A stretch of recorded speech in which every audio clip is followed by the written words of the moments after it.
You think dinosaurs were terrifying? Yee, they were practically puppies.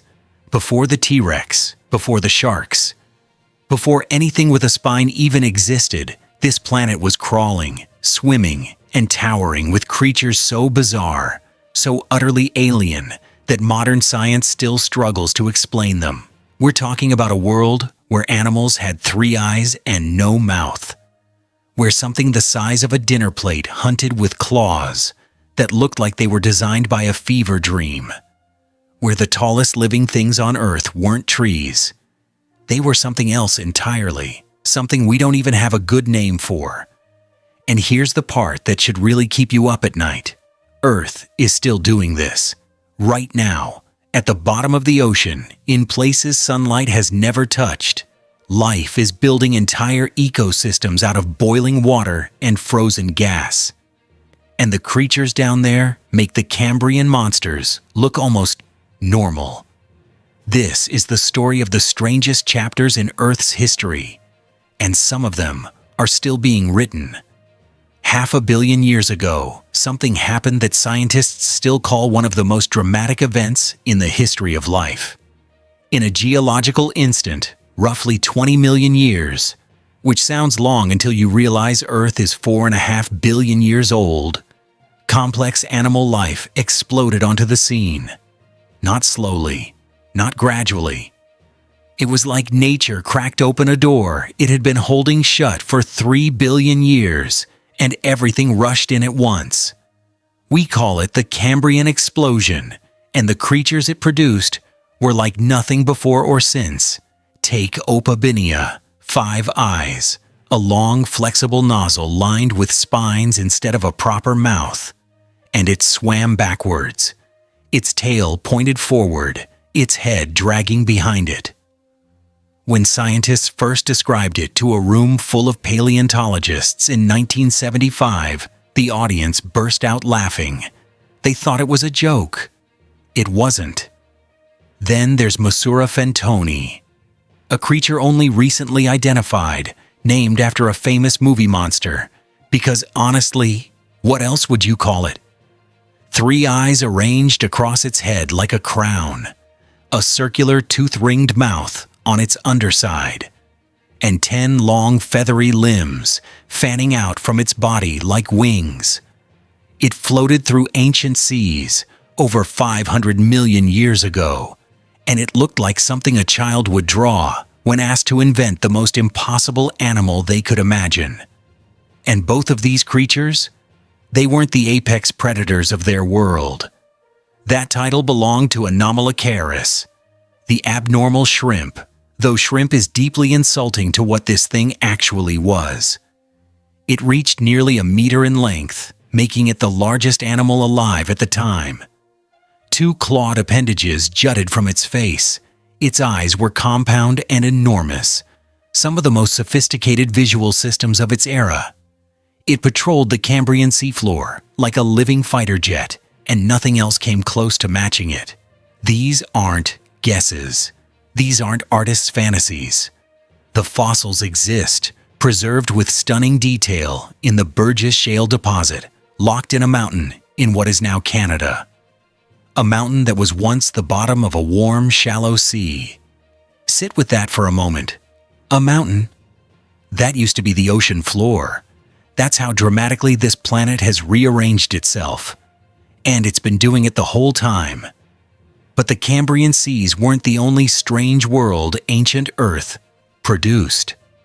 Long after those creatures vanished, the land above the water was building something almost equally alien. And the tallest life forms weren't what you'd expect. Picture this, it's around 400 million years ago. The Cambrian has ended. Life has crawled out of the ocean and is beginning its slow, awkward experiment with land. And rising above the flat, low-lying landscape, up to 8 meters tall, are enormous, column-like structures. No leaves, no branches, just massive tapered towers, the tallest things on Earth. They're called Prototaxites, and for over a century, scientists had absolutely no idea what they were. For a while, people thought they were trees, then conifers, then algae. The debate went on for 130 years. And then, finally, the answer arrived from microscopic analysis of the fossils. They were fungi, not trees, not plants, fungi.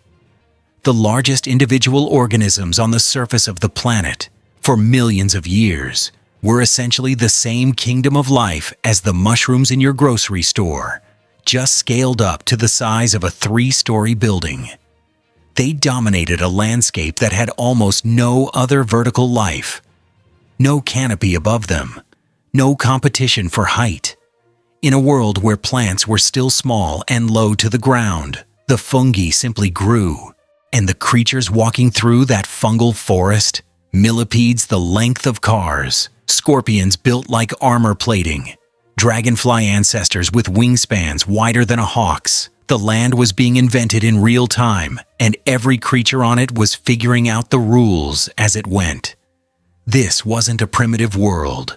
It was a different world. One running on completely different logic than the one we inherited. There's something quietly stunning about that. The idea that the tallest living things on Earth, for longer than the entire age of the dinosaurs, were fungi. That forests as we know them simply didn't exist yet.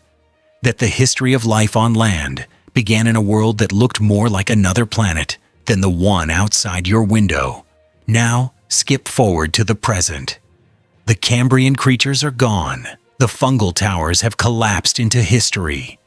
But if you think Earth has settled down and stopped producing the impossible, you haven't been to the bottom of the ocean. The deep ocean floor is in many ways more alien than the surface of Mars. No sunlight reaches it. The pressure would crush an unprotected human instantly. The temperature swings from near freezing to hundreds of degrees within a few meters. By every rule we thought life needed to follow. Warmth, light, stability, nothing should survive there.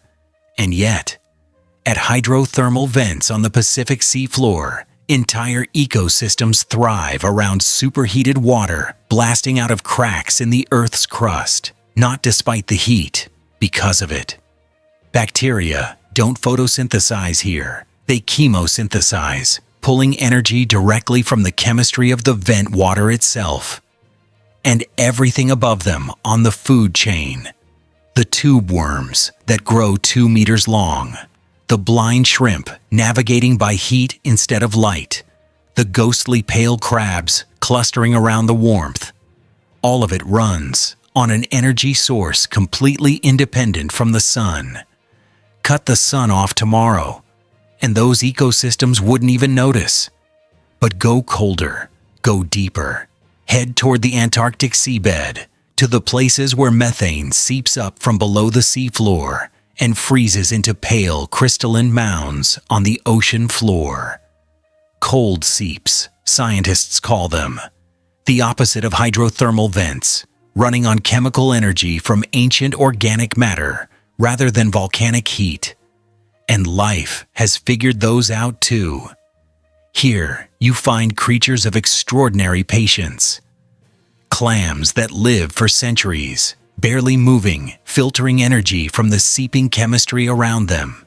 Tube worms that can live for hundreds of years in near-complete stillness. And in the water column above, the giant phantom jellyfish, one of the largest jellyfish species on Earth, trailing ribbon-like feeding arms up to 10 meters long through the dark, moving in total silence through a world that has never seen daylight. And then, there's what lives beneath the ice itself. When a massive section of Antarctic ice shelf breaks away and exposes the seafloor it's been sitting on, sometimes for thousands of years, scientists rush to survey it before light and warmth change it forever. What they find underneath is a sealed, isolated world.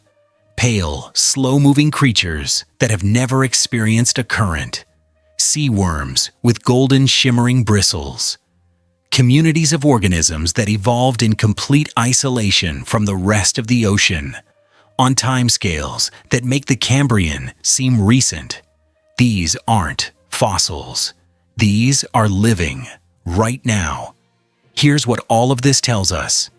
Earth doesn't have one story, it has thousands of them, running in parallel, in layers, at depths we've barely reached, and in eras we can only read in stone. The Cambrian monsters weren't failures. They were experiments, wild, magnificent, three-eyed experiments in what life could be. The fungal towers weren't accidents. They were a chapter in a story that was already ancient when the first dinosaur took its first step. And the things living right now in the crushing dark at the bottom of the ocean, beneath the ice, around boiling vents on the seafloor, they're not leftovers. They're the current chapter. The planet hasn't stopped being strange. It never was ordinary to begin with. We just haven't looked closely enough.